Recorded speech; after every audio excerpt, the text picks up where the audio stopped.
Hi everyone, I'm Jeff. And I'm Anna, and you're listening to We Judge a Show by Its Pilot, a podcast hosted by us, a married couple with an endless love for TV. Whether you're looking for a new show to binge or wanting to revisit an old classic, let us be your guide through the infinite list of TV shows. So come join us every Friday as we discuss the pilot for a TV show while also sharing personal stories that parallel the storylines. We Judge a Show by Its Pilot, where your new favorite show is just one click away.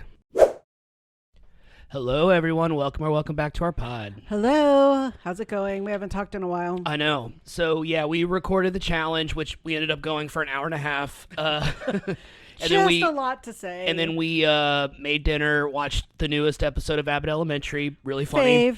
Really funny. I love the return of Tariq. I think he's so really funny character. He's a good contrast to. Oh, you can't believe Janine dated this guy for such a long time. So I'm not going to we went into a huge rant about Dancing with the Stars that took up a chunk of the episode.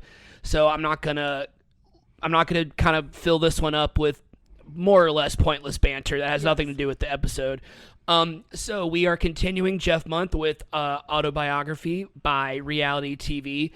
This show is kind of unique in the fact that I wouldn't consider this one of my favorite reality shows. It is just very much reminds me of a very specific era of my life. Okay. And it is very, very specific. This is when I lived in Florida. And it was kind of the first kind of first kind of evolution of reality TV where there was just so much going on. There was so much reality TV, but this was kind of the era during the lifestyle drama reality TV. That was the beginning of Bravo. That was the beginning of Girls Next Door. You got a lot of TV shows and there's a lot of reality shows that remind me of when I lived in Florida, but this one always sticks out, and I'll kind of get into that in a little bit. So today we are doing The Hills.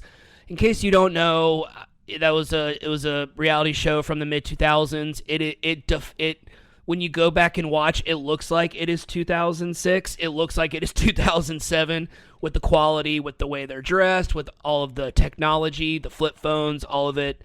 So yeah, we're gonna get into that and more. And Anna's gonna do what she always does and give us some episode and series information.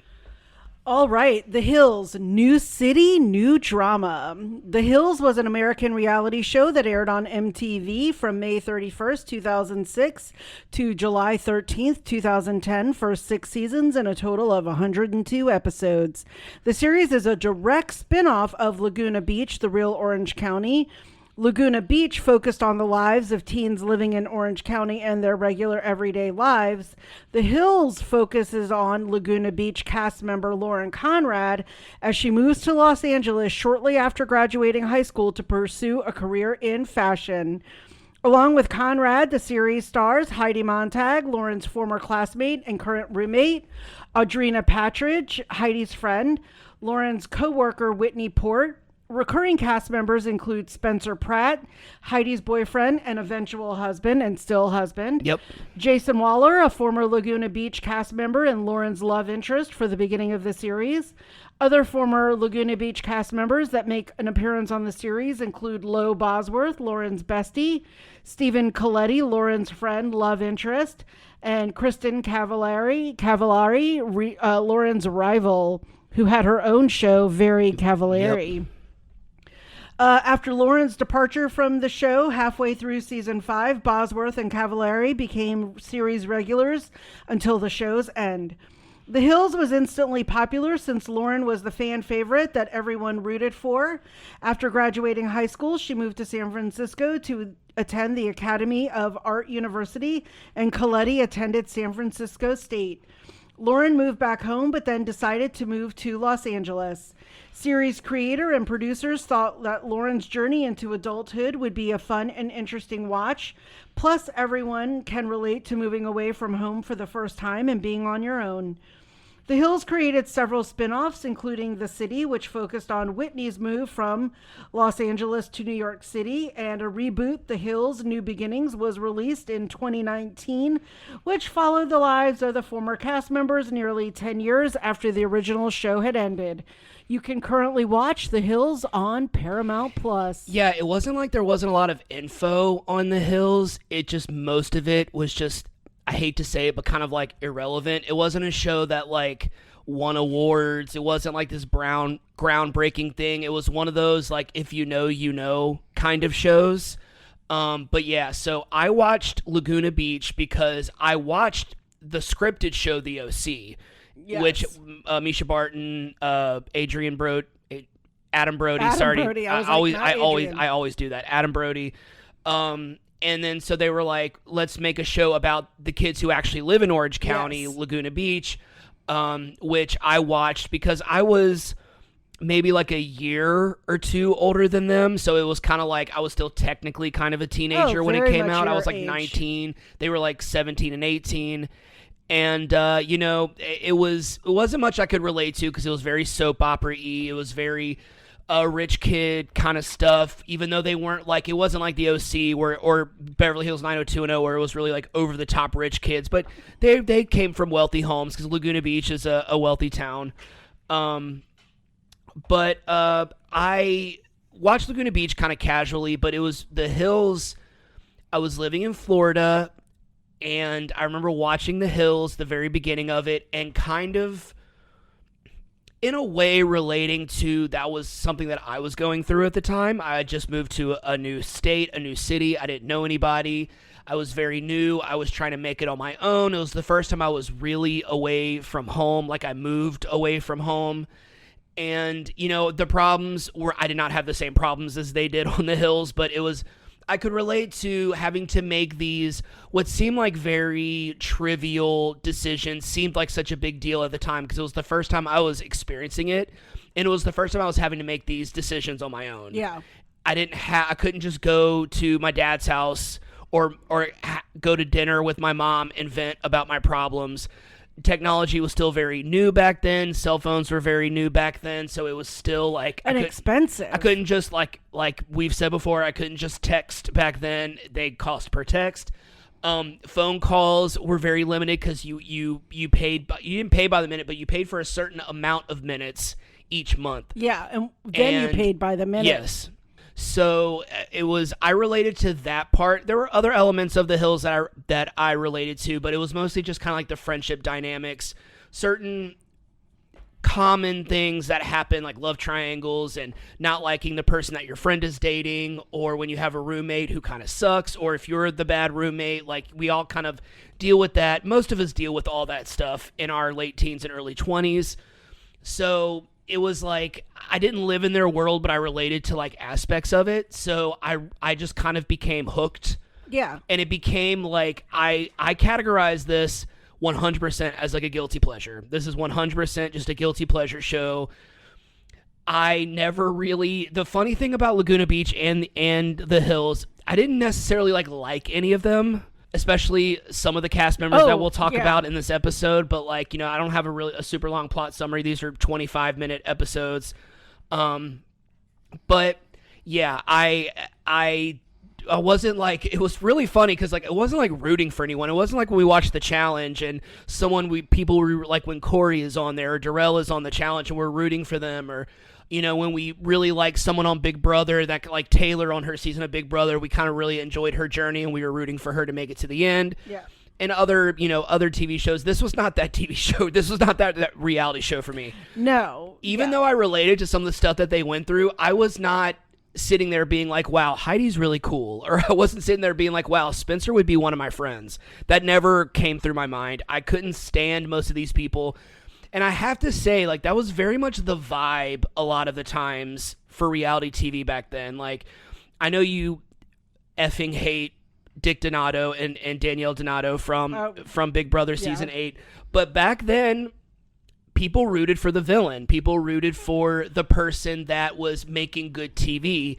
And the reason why people shipped Heidi and Spencer was because they were so much drama. And it was like we all wanted to see the shit that they were going to instigate each episode, because that's just what they did. And it wasn't like they were doing it for the camera. That's just who they were. And I think we lost a lot of that over the years with these kind of performative people that come on and are playing a character, are playing an archetype, a stereotype of some kind. Back then, a lot of it was just like, this is who they were. Like when you watch Girls Next Door, yeah, it's heavily edited. They make really cheesy sound effects. They made things look a certain way, but like, love it or hate it, they were being their genuine selves, and they weren't what I like to call self-editing, which is kind of the person comes on a reality show and very much wants to be the certain type of character because it will get them more followers, it'll get them brand deals, because that didn't exist back then. Right, their Twitch channel could finally take off, their podcast can finally take off, whatever. Back then, it was just, I'm doing this thing. I doubt they made a lot of money. I doubt that they were really paid. Even at this point, I doubt any of them were really getting paid that much.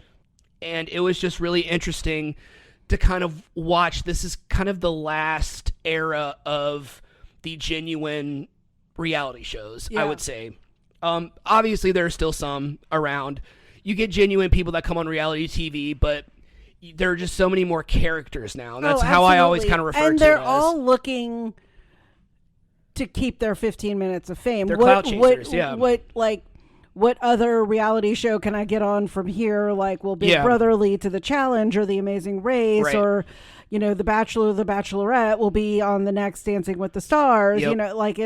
They all kind of are like petri dishes of incest of reality shows. If I get on Real Housewives of whatever city, I might be able to record an album. I might be able to, tour a stand-up special like the girls from Summer House are doing. Like, it's just kind of, it's so much of a starting point for people. Whereas back then, it was just something to do. Yeah. And it was just like, oh, I'm doing this thing that I never planned on doing, but they were in the moment and they were just doing these things. Yeah. And I think that's why I loved The Hills so much, was just because, like, you knew a Lauren, you knew an Audrina, you knew a Heidi, maybe when you were in high school, maybe when you were in college. We all knew a guy like Spencer. Like, we all knew a guy like Brody Jenner. Like, we all knew... who's the douchey guy that Audrina dated? Justin Bobby. Like, we all knew those people, and I think that's why so many people held on to that, and it became, at least for a short period of time, it became a part of pop culture. Everyone was talking about Heidi and Spencer at some point. Everyone was talking about the falling out of Lauren and Heidi. Like, people were eventually, that was a part, it wasn't for very long, and it didn't last that long, but it was a part of pop culture, at least for a little while. Mad TV made 2 parody sketches off of The Hills, which is so funny. But so this is my guilty pleasure reality show. I have others, but what do you have any like guilty pleasure reality shows or movies or TV? It doesn't have to be reality shows. No, I'm gonna do reality shows because that's what the theme is this month. Of course, I love me a Top Chef. Oh yeah, I can always put a Top Chef on, no matter what season, what episode. There are some that I go to that are always like my standard of like, I can watch it from start to finish. There's an era where I will come home and there is the first Top Chef All-Stars. Yes. Where they're doing the overnight at Target. Yes. Is that the episode where Dale wins with the grilled cheese and the tomato soup? I love that episode. And Carla gets sidetracked with like the table decorations and stuff like that. You're just like, cook! Love me some Carla, but yeah. Yeah, so I love Top Chef. I will say back in the day, I did love, and this was way before you could catch it on repeat, was Girls Next Door. Oh yeah, big time. I love that show. We've talked about that show and we listened to their podcast. We used to listen to it regularly and we've fallen off of it a little bit. But there are just so many podcasts. Well, that and we're not in the car together as much. Right. I mean, we will be once we start going to New Orleans for our musical. So, but I used to love that show because it was just so out of anything I think I would have ever done in my life. Like, seeing myself live at the Playboy Mansion in my 20s. I mean, like I said, my mom used to watch it with me like Gina used to watch it with you, I think. And I remember my mom like going, would you have ever done that? And I'm like, I don't know. My life was so different when I was 21. I was in college in a sorority in a small town. But, these, women, girls, I mean, they were very young. And, like maybe they didn't have choices or maybe that's what they wanted. I think I think unfortunately with the girlfriends of Hugh Hefner and the women and girls that lived in the Playboy Mansion, a lot of their stories were, I didn't have a lot of options. Right. Unfortunately. Yeah. They're probably a little preyed upon, just a little bit. Oh, absolutely. And then, so Girls Next Door, Top Chef. I do love any old Real World Road Rules. Yeah. If, those are very limited and where you can find, some of like the challenge and stuff, but like old road rules. And then, my ultimate favorite are the Dallas Cowboys cheerleaders making the team. I think that is like the culmination of a guilty pleasure reality TV show for obviously. You. One, because it's competition, it's also real. And it's kind of how you just said, which was kind of an interesting take, because there are a lot of people who bash the original, like the pink and blue making the team. They do have the new Netflix one, America's Sweethearts on Netflix, that has had 2 seasons and it's coming out with a 3rd. That a lot of people panned Judy and Kelly and the show a lot because of how harsh they were with the girls, that was their reality. But I'm like, okay, after the first season, if you went and tried out for the Dallas Cowboys cheerleaders, you knew what to expect. Right. If I went to try out, I would for sure be in the section of the bloopers of tryouts. Well, of course, tryouts are very different since the pandemic and the video and stuff. But kind of glad they do it differently. Oh, now. Me too. That was a little harsh. But again, that was it's why you were watching. Yeah. Those girls showed up. Those girls had to know they were going to be on TV and they were going to be made fun of. And then once you got to the actual training camp of DCC, they didn't pull any punches. They were very open with them about weight, expectations, attendance, tardiness, appearances, their looks. And I know that might be harsh, particularly for women on women. Yeah. But it's what was expected of them and told to them. If they didn't like it, they had free will and could leave.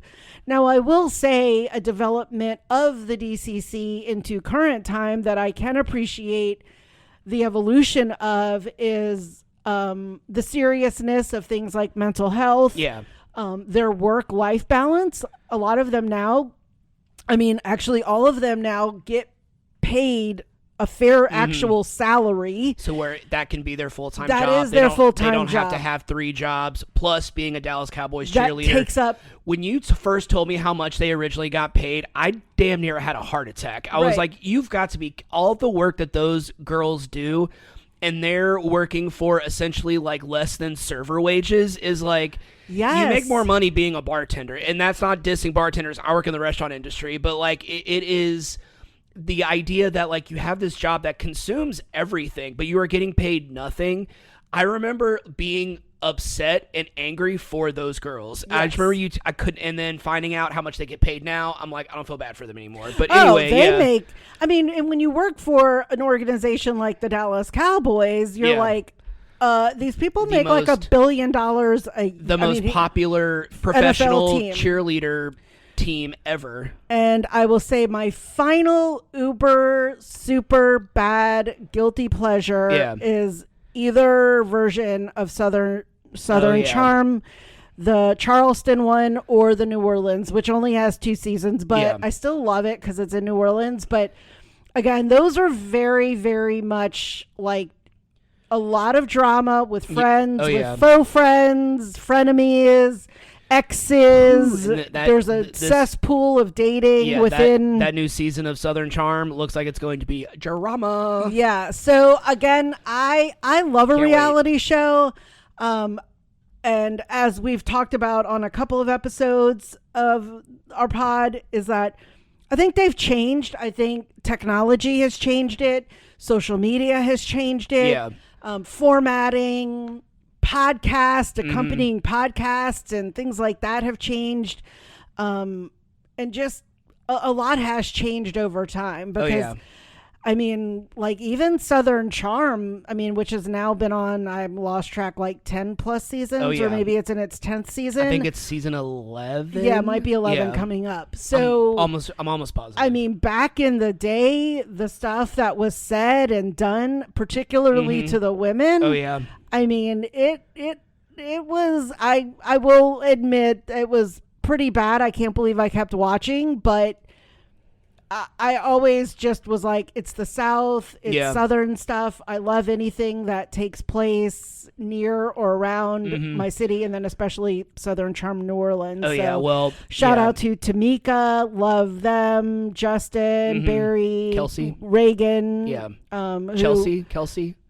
Kelsey, the nurse, and then John Moody, and then Reagan was in Moody, and then Reagan was in law school when I was here, so I actually taught her at some point. Yep. So Moody was my favorite. Oh yeah, he was amazing. Cool Ranch Doritos. I always think of that.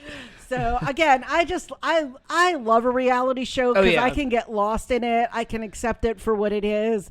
Doesn't take much for me. Yeah. So, anywho, those are my guilty pleasures. Yeah, one that like I've gone back and rewatched because there's an era of reality TV. If it didn't get put on a streaming platform, it's damn near impossible to find now. Like so many times, it gets taken off of YouTube because of copyright laws, as it rightfully should. You're illegally posting these things that you do not properly actually own. One that I wish was more accessible was America's Best Dance Crew. I watched every season of it. I watched every episode of it. Just like you, I love a good competition reality series. I get into it, and we just had an episode where we talked about, are we competitive? And I said no, but I certainly love watching people compete. So obviously I wasn't, I didn't have that realization. And you at and the I moment. Have a great appreciation for dancers, singers. Love it. I can be amazed. I remember getting you to watch my favorite season of America's Best Dance Crew with Electrolytes and A-Flavas and Rated Next Generation and all of these really great crews. And I really miss that show. I wish they would put it on Paramount Plus because it was an MTV show, but it's not. And, you can find copies of it somewhere, like off of like Dailymotion or YouTube sometimes. But it's a show that I really enjoyed watching. Pretty much like the whole VH1 era of reality TV. I remember the first season of Surreal Life, and I was obsessed. It was like Real World, but better, because it was like people that were, once famous or were currently famous. The idea was like they were kind of like has-beens, which is a really kind of rough thing to say about someone, but I think going into it, they kind of like knew maybe what they were getting into. I don't know if that was like they understood the premise of it, but I remember like the first season had from 90210, Gabrielle Carteris. Yeah. Carter, I forgot. Carteris. Yeah, Carteris. Yeah, and then, but my favorite season was when it was like Debrat, Jane Weedland, Chyna, the wrestler. It had the guy that played Mini-Me in the Austin Powers. Vern Troyer. Yeah, Vern Troyer. And then... did it have Christopher Knight? Knight and then Adrian. I actually, as you said that, I was like, I love me some America's Next Top Model. And then they had the Mark Schecklenberg, I think that was his name. That is such a fun season. It really is cool to kind of see people who are relatively famous, or at least were once relatively famous, see them like become friends and become like a little unit. I don't know how long they were actually in that house for. I don't know how performative it actually was, but Chris Knight and Adrian were together for a while. Got married. They got their spinoff. They got married. And then the next divorced. And then the next season with it was like Dave Coulier, Flavor Flav, Bridget Nielsen. That was such a great season, and then that started the entire dating thing, because it started with Strange Love with Bridget Nielsen and Flavor Flav, and they had like their little romance. And then that started Flavor of Love, which just spun off so many dating shows. What was the other one? Rock of Love with Bret Michaels. Yes. That was the one and I Love New York were the ones that I watched all the time. That was the only time where, other than Are You the One, where I would watch dating reality shows, because they were so insanely entertaining, because you had these people, And that may or may not have kind of been the beginning of like having a more performative cast and having a little bit more based on entertainment and maybe not so much on authenticity. But I Love New York was just, I mean, it had so much gold. And then Charm School, which I loved. That was like all the bad girls from all the VH1 shows that were like learning how to like be ladies, I guess. I don't know. But like Monique hosted it. Ricky Lake hosted it. Sharon Osbourne hosted a season. Megan Wants a Millionaire, which had a whole lot of controversy because of the guy that won Megan Wants a Millionaire ended up like murdering someone. Like it was just this. Oh, was whole, that the one? He won. He won I Love Money, which was like the VH1 but the challenge. He murdered that girl and like put her in a suitcase. Oh yes. Yeah, and then he tried to cash his I Love Money that he won, but like they wouldn't let him, and that was when they didn't air. They took Megan Wants a Millionaire off the air, and they never aired that season of I Love Money, which I mean also riddled with a lot of controversy. But yeah, I remember that era, and I'm just like. That really happened. I was like, that wasn't a fever dream. That really happened. Flavor of Love, multiple seasons of all of these women sweating over Flavor Flav. That happened. Like, that actually happened. That blows my mind. Like, that I mean, no offense to Flavor Flav, but I mean, like, you know, and then that was Chance and his and his brother that were on I Love New York. Then they had their own dating show. It was like, if you were memorable enough on a dating show, you would get your own spinoff. Like, that was how it worked on VH1. Like, I mean, if anyone deserved a spinoff, it was New York. It was Tiffany Pollard, like, who's still, she's going to be on House of Villains. I think she's going to be on Traitors. Like, I think she's still making it. That's like the evolution of The Bachelor. And then they had, you know, the runner-up was Trista Sutter, and they started The Bachelorette. So it always became like a favorite or someone that everyone liked to be the next one. And then all of a sudden they were like Bachelor Pad and then Bachelor in Paradise, which were all former Bachelor and Bachelorette like people. And I'm like, the petri dish of sex and STDs that are happening. I'm like, I'm sure they're tested. Of course I know. But it's just like, oh my God, it's insane. And then in more recent years, you've got me into a little show called Below Deck. Oh, of course. That I remember when we were in Orange Beach and we were visiting Maddie. We had like a little family thing, and we were staying in a different hotel because we wanted Maddie and Grayson to hang out with their grandparents and have their own time. We were just kind of there to visit them and to see them. And we went back to the hotel, and you were like, hey, can we watch it was like the premiere episode of like the season premiere episode of Below Deck Mediterranean. And just in case you didn't know, they're not EMTs. And I was like, sure, whatever. And I started watching it, and you do the thing where you have no idea what this show is, and you start getting slightly interested, and you start asking questions. I'm like, so this is a spinoff? You're like, yeah, there's another show. It's been on for however many seasons. It has these cast members in it. I'm like, so it just shows like these people who essentially work in the service industry. It shows them like working, and you're like, yeah. And I'm like, the show exists. You know, I'm just like, people are interested because it's in my mind, it's parallel. It's not the same, but it's parallel to what I do for a living, and it's not the same, obviously, but like it's in the same world. In the same industry, and I just like people are interested in that, and it just dawned on me. I'm like, it's a reality show. There's an interest, anybody, you know. It's like that's the whole point. And then I became obsessed with Below Deck. I went back and watched all of the seasons.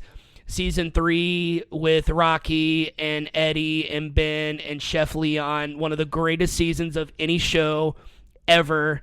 That season was epic. So many people got fired. Oh, yeah. So many people got fired. They had so many new people that kept coming in.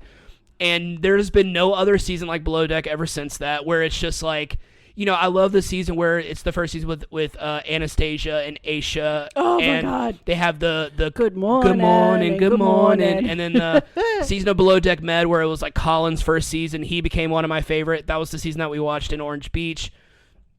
God, it was just like, I just was obsessed with it. And then we fell off of it strictly because they just started creating too many spinoffs, and it was like, it seemed like at any time there was a Below Deck season going on of a Below Deck Australia, Below Deck Med, Below Deck Norway, regular, Below Deck Norway, and that captain took over. Catamaran Yeah, that version. That below deck took over. Below deck captain took over Captain Lee in the original below. It's just, yeah, it's really, it's become a franchise, and it's just kind of crazy that I started watching it like right when it was like becoming that. And so, yeah, I can go back and watch the first like 5 seasons of the original Below Deck. The Rocky, Leon, Kate episodes were good. Colin, I love all those. So you speaking about the industry, the restaurant industry, there was actually a reality show with Rocco DiSpirito. You know, he's like that Italian chef. Yeah. He's been on Top Chef several times.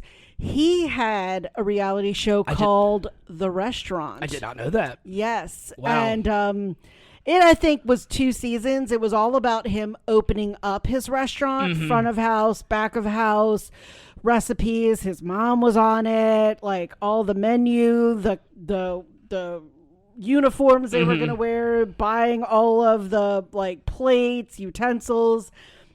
And I watched that one, both seasons, because again, my father was a cook too, so I think that's why I love cooking stuff. But yeah, that one was good because Rocco was pretty new. He had not been, I don't think Top Chef even existed at that point. Gotcha. I'm trying to think. Maybe it did, but I don't know if he had been on it yet. But that was a good one. If we could ever track that one down, that one's only The Restaurant. Yeah, it's called The Restaurant. There has to be clips of it on YouTube. Oh, gotta be. All right. Okay, so I talked about it for a second when I was talking about The Hills, but one of the big storylines of The Hills that happened a little later on in the series, I think it was like season 3 and on, Lauren and Heidi, who were once best friends and roommates, they had a falling out. Okay. Over a boy because Lauren didn't like Spencer didn't like Lauren, and all of that. So I think we've all had falling outs with a friend. So do you have a time in your life where you had a falling out with a friend, and how did you like handle that? Yeah, I think I've talked a little bit about it. One with my sorority sister who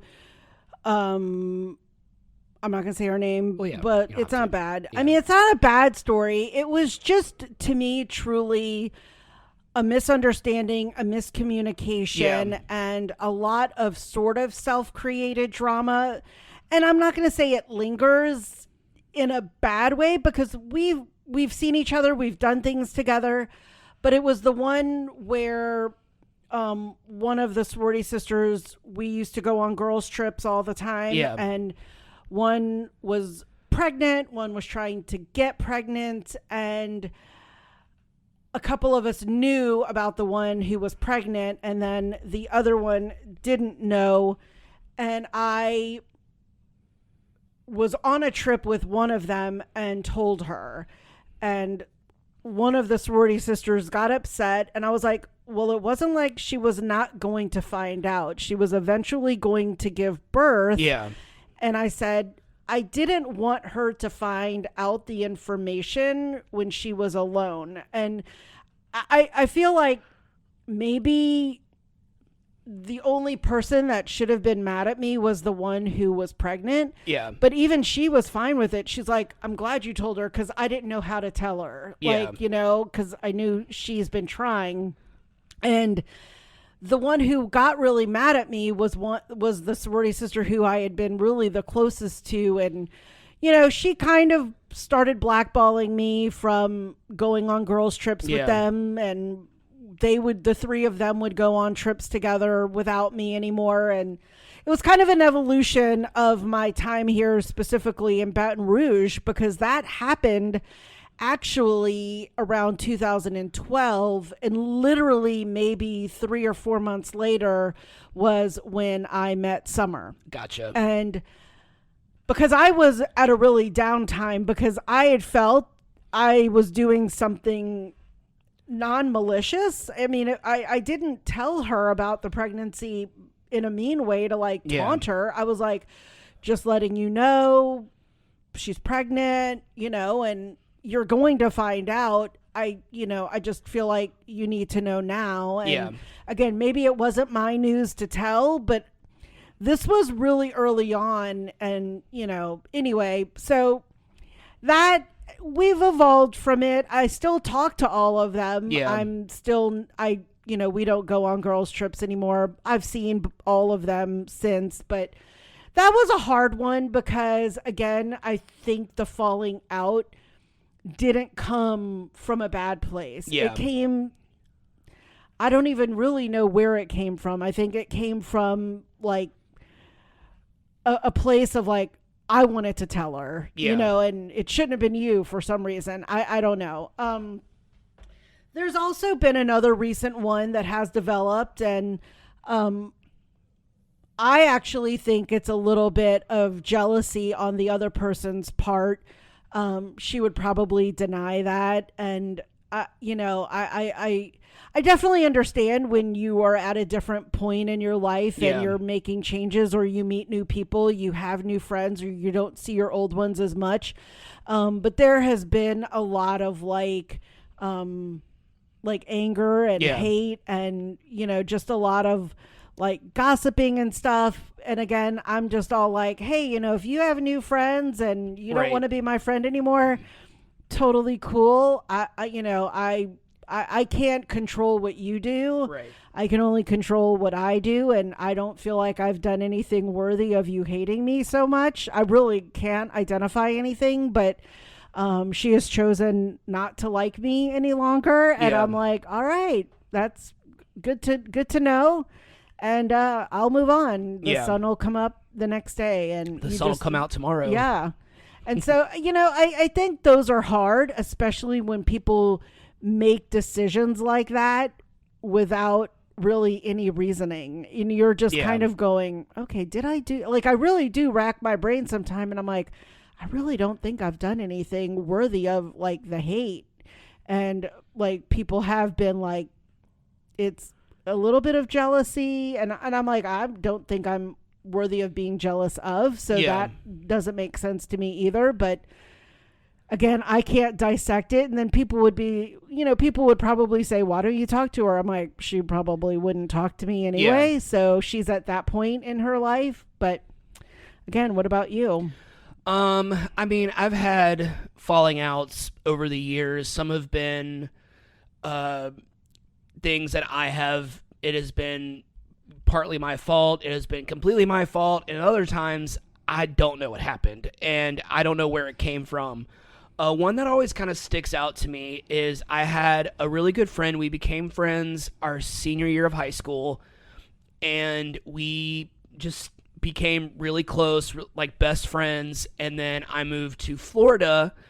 And then when I moved back home after living in Florida, something was just like different between us. I don't fully know what it was, but like when I moved back from Florida, when I moved home, I was dealing with a lot. I was going through a divorce. I was going through all of these things. I more or less was coming home with my tail between my legs. Mm-hmm. That's how it felt, at least. I don't know if that's how other people viewed it.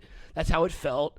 And I just... Well, I think you left because you wanted to find independence. Yeah. You wanted not to get away from your family in a negative way, but you had been here your whole life. I just wanted to do something different and do something new. You came back because you were maybe struggling a little bit. Oh, big time. Yeah. And I couldn't afford living in Florida on my own. Yeah. And Florida is very expensive, more expensive than Louisiana. And I was just in a different place in my life. And I think something that has always stuck with me of who I am as a person. I've said many times that there are times where I wish I was a better friend to people, where I wish I was more present, where I didn't flake out on people. Like, I wish I was more like that, but obviously I can't change the past. I can just learn from it and try to be a better person. But this was kind of the era where I got really tired of certain friendships that I had, where I felt like I was the one putting in all the effort, mm-hmm. and the other person was just expecting me to put in all the effort. And when it feels like a one-sided friendship, I'm like, do you even want to be my friend? Like, why are you pretending like you want to be my friend, where it feels like hanging out with me is like a burden, or it's like it's taking up a part of your day? And I remember like we would make plans to hang out, but it always had to be around his schedule and basically fuck my schedule. That's how it felt. Like that's often how it felt. And so we had plans to go see a movie, and he was like, "Hey, there's a showing Friday at this time." And I'm like, "I have to work. What's another time?" I never heard back from him. And then that Friday he was like, "So are we meeting at the movies?" And I said, "I can't meet you. I told you I can't work." And then he sends me this text back, or he called me, or I don't remember exactly what it was, and basically tired of me flaking out on him. He's saying that like I'm a flake, I'm unreliable, and I'm just sitting there like, I told you I couldn't make it. I told you I had to work. I work every Friday night. I've been working every Friday night since I moved back home. I don't understand why. Practically since I've known you, you've worked every Friday night. I didn't understand why he was so angry with me, and so he stopped talking to me, and he unfriended me, did all that stuff. And so some time had passed, and I was just kind of like, this is stupid. Like, we were such good friends. We got into a dumb fight, and now we don't talk to each other anymore. Like, I felt like that was stupid. So I messaged him and kind of sent him this text message being like, I'm completely taking the fall, even though I didn't fully agree with it. I was just like, let me be.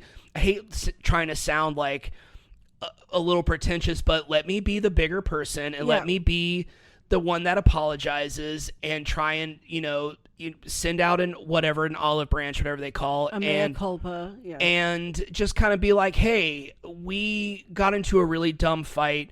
I'm sorry that I was a bad friend. I miss our friendship. I miss being friends with you. Is there any way that we can like talk or talk this out? Because I understand why you were annoyed or upset with me. I just don't understand why we don't talk to each other anymore. It feels like such a small thing for us to stop being friends over. And then I didn't hear back from him. He messages me back a year later. Oh my God. As if I had just messaged him. And he was just like, well, I stopped talking to you because you were a bad friend or something like that. And I was like, okay, I tried taking the high road. I tried being nice. Now I'm going to tell you how I feel. And so it's just like, nice guy gone. Mean Jeff, who very rarely takes over.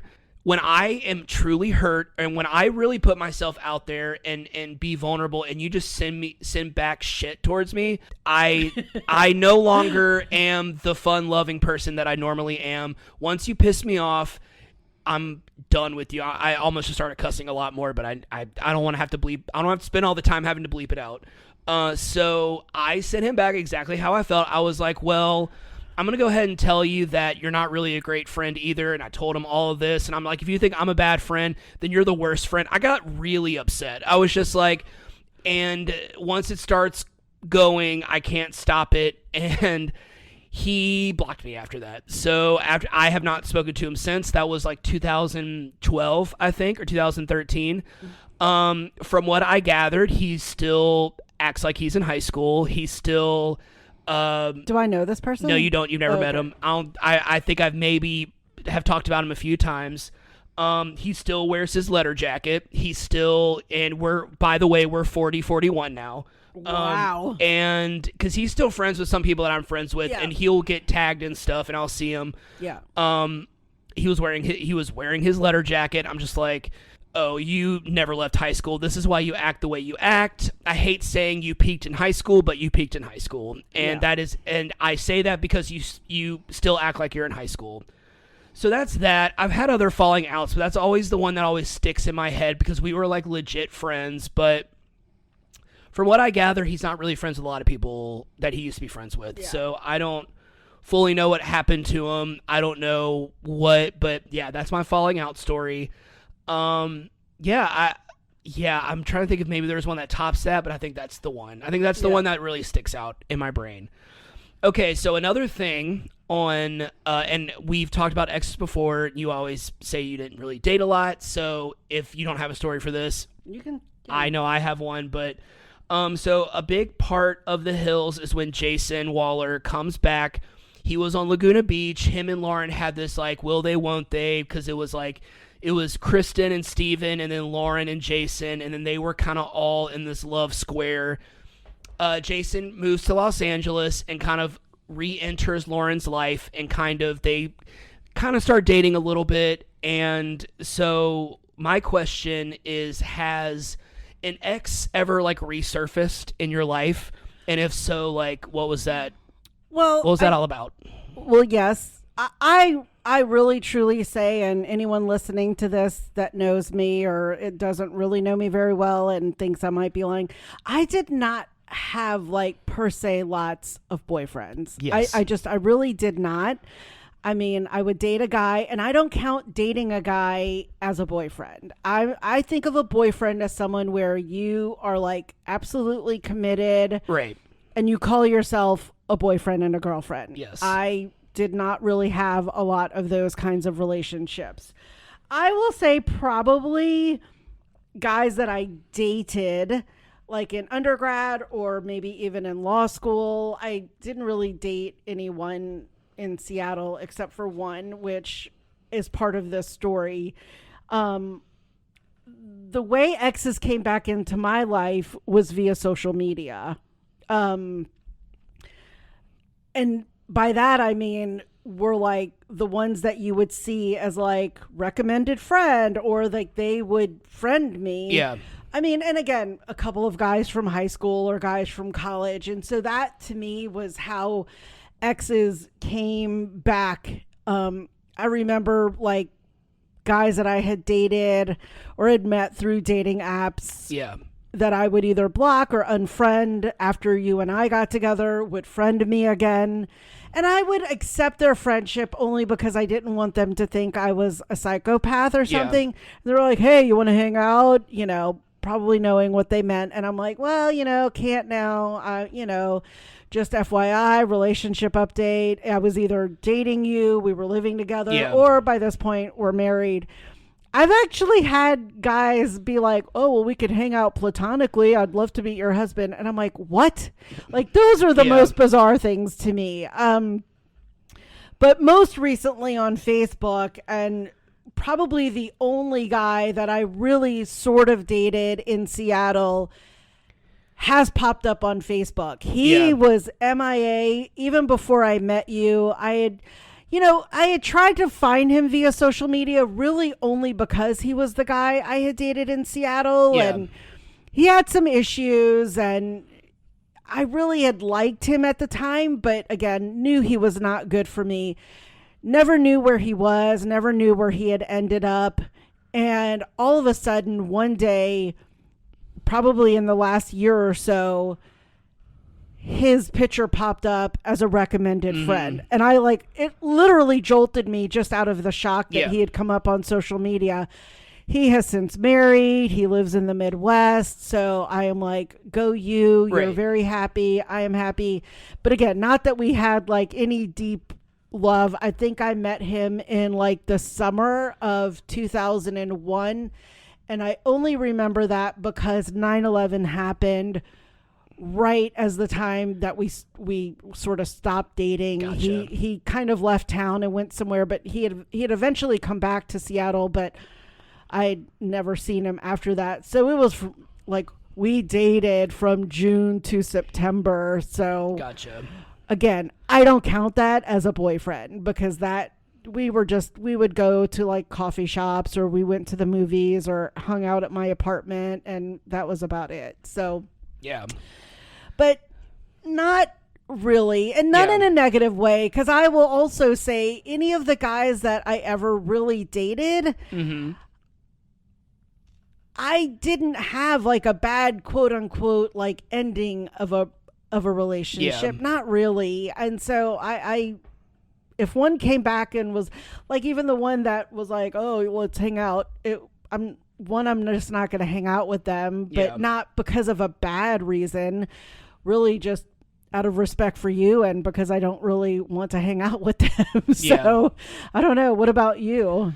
So I dated a girl in high school, very briefly, maybe like 3 or 4 months or something like that, a typical high school relationship. Yeah.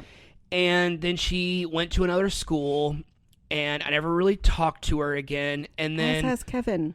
She went to another school. Sorry. and social media played a factor into this. I mean, nearly I would say a little over a decade after we graduated high school, I get a friend request from her on Facebook, and I'm like, oh my God, I was just like, it's, I'm not gonna say her name either, but like it's her. It's and her. And it is she. Nothing but positive memories. It wasn't like a bad breakup or anything. It was just that she was very sweet. Our families kind of knew each other, so it was like her dad and my dad knew each other, and they were kind of from the same area. And she sent me a friend request. I messaged her. I was like, oh my God, how are you? And how's life been for you? And we kind of just started talking to each other through like text messaging. And then one day I met up with her for brunch, I think. And we had a really great conversation, and we kind of clicked, kind of like we did back then, and we started dating again. And it didn't feel like that big of a deal because we dated so briefly. We were like 16 or 17 years old, and we were like almost, I think we were 30 at this point, so it was like wasn't that like big. So this was before Mary Jo. This was after Mary Jo, so I'm going to get into that. And so I started dating her, and this was kind of when she was very much so, this girl was my lesson in there's more to a relationship than just being attracted to someone. There's more to a relationship than just we know each other or we have history. You really want to be in a relationship with someone that you have a lot of the same views and opinions, and not that you have to be exactly the same, because you and I are different in a lot of ways, but I think like in a lot of important ways you and I are very similar, and we have pretty similar like outlooks on things and opinions on things, and we have a lot of common interests, and like I think that was also really important, and that was kind of my lesson. And this isn't an insulting or negative thing to say, because I'm not against anyone who is religious, but she was a church girl. Like, she went to church every Sunday and Wednesday. She was in a Bible study. Like, she was very involved in the church. Her family was really involved in the church, and that's 100% fine. I have no qualms about that, but I'm just not that person. Like, it's not that I'm not going to sit here and say I'm religious, because I'm not, but like, I am just not, it's not that this is a really tough thing to say out loud. I don't really believe in that. I'm not I don't like saying an atheist. I don't like putting a label on it, because I just don't know what I believe in. I know that I have this wonderful life that I am so grateful for. But I feel like we are in control of our own destiny. I don't feel like there's this laid out path for us like a lot of people view it as. I just have different opinions about that. And we all have different opinions. That's what makes this world so beautiful. We can all, hopefully, I would like for us to all live in harmony together, but we don't. But I mean, like, I just don't have those views. I don't believe in that specific type of thing. And it became a big deal. Like, it became, for me at least, I don't know what it was. I am never going to talk to her, so it doesn't matter. But like, I just didn't agree with it. And also, like, this is going to sound weird because you have all these degrees, you're a very successful woman, but she had a master's degree, she had a PhD, she was a social worker, we lived very different lives, and it was very much like she kind of viewed my life as like less than, and I didn't really like that. It didn't make me feel good about myself. It didn't make me feel good about where I was in my life. This was a little over a year after Mary Jo died, so I was still dealing with a lot, and I probably shouldn't have gotten into another relationship. Hindsight's 2020, but I just slowly just began to realize I need to stop dating just to date, and I need to be with someone that I want to be with. Like, that I need to stop I had a Ted Mosby moment where it was just like, I need to stop casually dating because it doesn't make me happy. Yeah. If I'm going to be with someone, I want it to be with someone that I'm going to. Maybe, it wasn't always marriage, live together, cohabitate, build a life together. It was like, that was like my moment of growth. I guess we could just call it that. It was my transitioning into, if I'm going to date someone, I want it to be the real thing. I don't want to casually date anymore. I'm over it. It's not for me. It never really was for me. I never was much of a casual dater anyway, but I was looking for the person I wanted to spend the rest of my life with if I was going to date again. And I tried talking to her about it, and she really didn't hear me.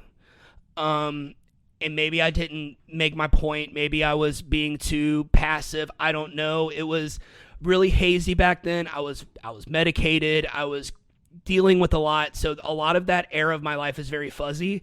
But my memory is that I essentially, I'm not proud of this, I essentially ghosted her. Oh, because she just didn't really understand what I was dealing with. She didn't really understand what I was going through. That's nothing against her.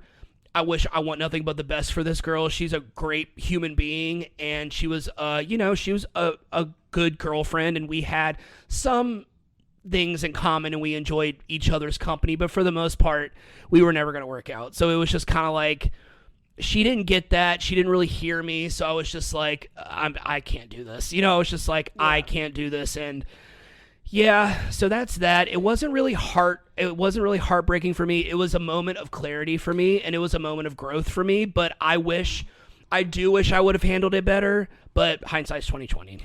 Yeah, and that's actually a good point, because I will say Seattle guy was a moment of clarity for me, and I always remember we dated in 2001 because that was the year that I joined the junior league in Seattle. And 9/11 happened in 2011. In 2011, Angela Smosh reference. We know it was 2001. Well, so I joined the junior league, and our first meeting was supposed to be that Saturday after 9/11, which I think was on a Tuesday. I remember I met we still had that first meeting because we wanted to do something positive after everything that had happened in the country. And I remember later on that month, I was going out with my new little provisional group, a pledge group of new members. And all I remember him saying was like, well, you didn't ask me if you could go out with them. And I'm like, I stopped asking for permission when I was 18. Yeah. I was like, once, and especially after my father died when I was 20, I was like, I've been on my own at this point for 11 years of my life. Right. And so I just remember that. And then I remembered also, I wasn't traveling not nearly as much as I travel now. Yeah. I was only going to Spokane and to Moscow, Idaho, once a month. And all I remember with him telling me was I don't really like that you travel so much for work. You're never here. And I just was like, okay, it's my job. Yeah. It's not like I'm going because I'm trying to get away from you. I really want to go to Moscow. Yeah, Moscow. I always say Moscow, Idaho. It rhymes. Yes. Okay. And there's no cow in Moscow.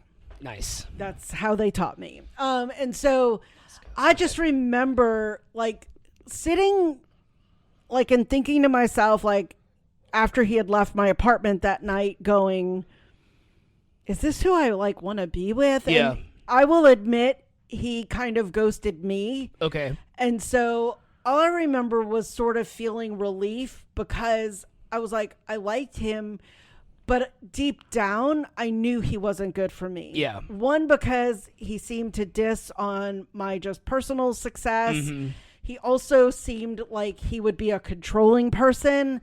And I knew those things were just not good, and certainly not good for me. I mean, I certainly am not going to apologize for the schooling I've done and the career path that I've laid out for anyone. And so those were good lessons as a young single female of learning quickly of what you don't want in a relationship. Yeah. And I appreciated those lessons, because I was like, I will also say it did become sort of eye-opening because there were a lot of guys like that could not handle that I was successful, that I have bought my own homes, my own cars, that I didn't need to be, paid for or financially supported. And a lot of guys find that emasculating and can't handle it. So, anywho. Yeah. All right. What else? What's next? What's my next question? Nothing. I'm about to say you ready to get into this plot summary. Hell yeah. So short episode, short summary. All right. They really kind of get to the point, which I always appreciate. All right. So The Hills plot summary. Lauren makes her way to Los Angeles and meets her friend and roommate Heidi at their new apartment. Just as Lauren is about to explore her new home, Teen Vogue calls, changing her interview time from 5 that afternoon to whenever she can get to their offices. That wasn't planned. Right. Because she's all of a sudden ready. Yeah. Lauren heads out and interviews with West Coast editor Lisa Love for the internship position. After the interview, Lauren goes back to her apartment where Heidi introduces her to a new friend, Audrina. Later that evening, the three, along with Lauren's friend David, Heidi's boyfriend Jordan, pre-Spencer, and Jordan's roommate Brian, head to Geisha House for sushi. Woo. That was like such a 2000s reference. Oh my God, like, because totally. I remember like every movie set in Los Angeles in the mid 2000s, they were at Geisha House.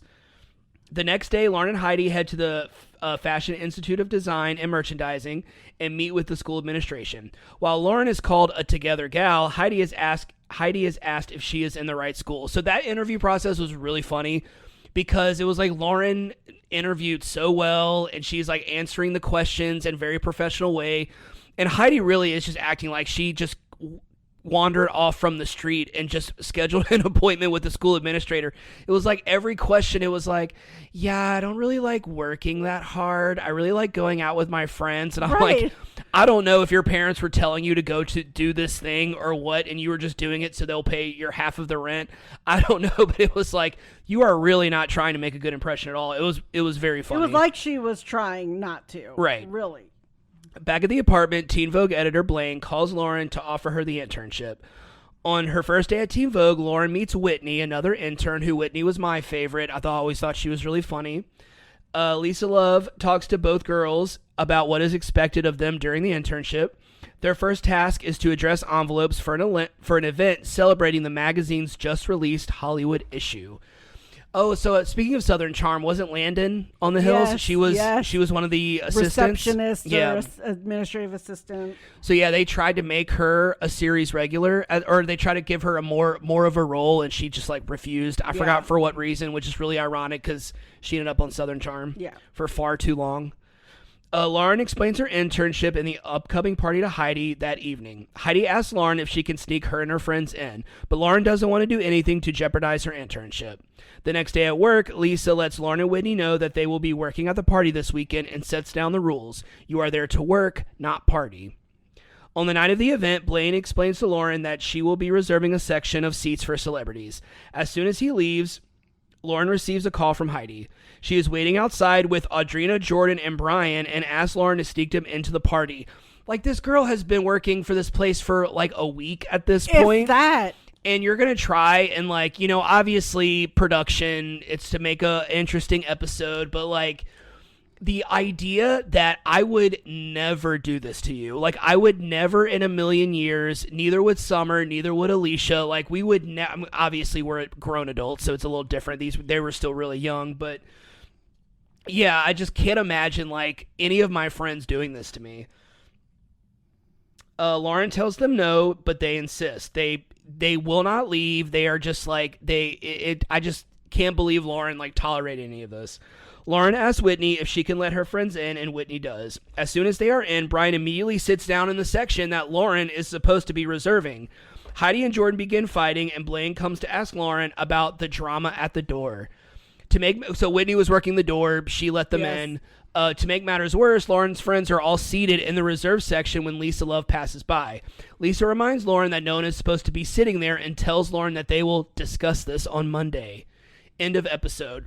I would be livid at my friends. I really want to watch episode 2 because like I don't remember what the fallout was. Obviously, Lauren keeps her job at Teen Vogue. She probably just gets like a slap on the wrist. Because I think she works for Teen Vogue like the entire time that she's on the show. Oh, okay. Yeah, because then there was this internship or this program in Europe that she was supposed to go on, but it was like, does she choose her career or does she choose Jason, her love, who was supposed to she was supposed to spend the summer with, and she chooses love, and it ends up becoming this big falling out. I can't believe she picked Jason Waller for anything. No offense to Jason Waller, he's doing well. He is married. He has a kid. He was on The Hills New Beginnings. He's doing very well, but at the time he was just another LA bum kind of guy who was just wearing Ed Hardy trucker hats and going to whatever club was cool at the time. So yeah, that's The Hills. It's on Paramount Plus. This is purely for nostalgia's sake. I highly recommend going back and watching this. I was very tempted to click on episode 2, but I was like, we had other stuff to watch. We watched this the night that we watched all of our shows for the month. We watched it all in one night. Yeah. And so we couldn't really elaborate, but I was just like, the show was, especially the era where Heidi and Lauren weren't friends, that was like peak The Hills. It was just so funny. It was just so interesting to kind of see this dynamic, and seeing it in the very first episode, like you see how different Lauren and Heidi are.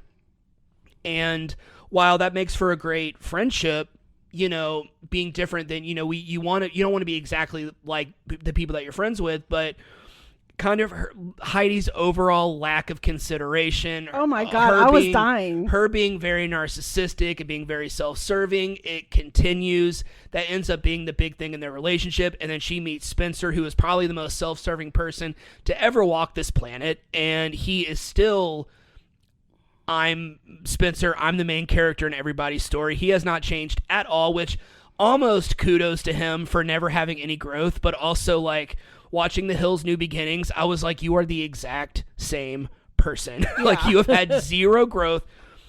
Justin Bobby even had some growth in The New Beginnings, and he was a total bum. But, like, it's so good. It's such good TV. It is one of the great definitions of trashy reality TV, where there's no point to it. There's no end goal. Because with competition reality, there's a prize. There's a point. And even with like other lifestyle reality shows like Southern Charm, there's always some like overall kind of storyline going on that culminates to the end. The Hills wasn't like that. It was like, we are dropping a camera into these people's lives. People have criticized it and questioned its authenticity.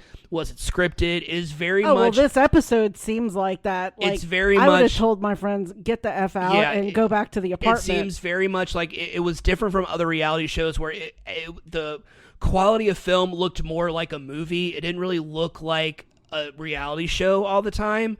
Production value, MTV put a lot of money into this show. I don't know if it was the number one show at the time. I think Teen Mom has always held that title, but like, wow. I mean, honestly, in my Super Sweet 16, everyone watched that show. I watched the shit out of that show. I love that. We could sit here and talk about trashy reality TV all day, but we're going to call it quits for tonight. Yes. So that wraps up this episode. Thanks for tuning in. If you haven't already, go ahead and follow us on whichever platform you're listening to this podcast on. That way you'll be notified every time we publish a new episode. You can follow us on Instagram at WeJudgePilotPod. We're also on Facebook. You can leave us a comment, suggest a show for us to watch, or leave some emojis in the comments. What you got? All right. I don't have that many for The Hills.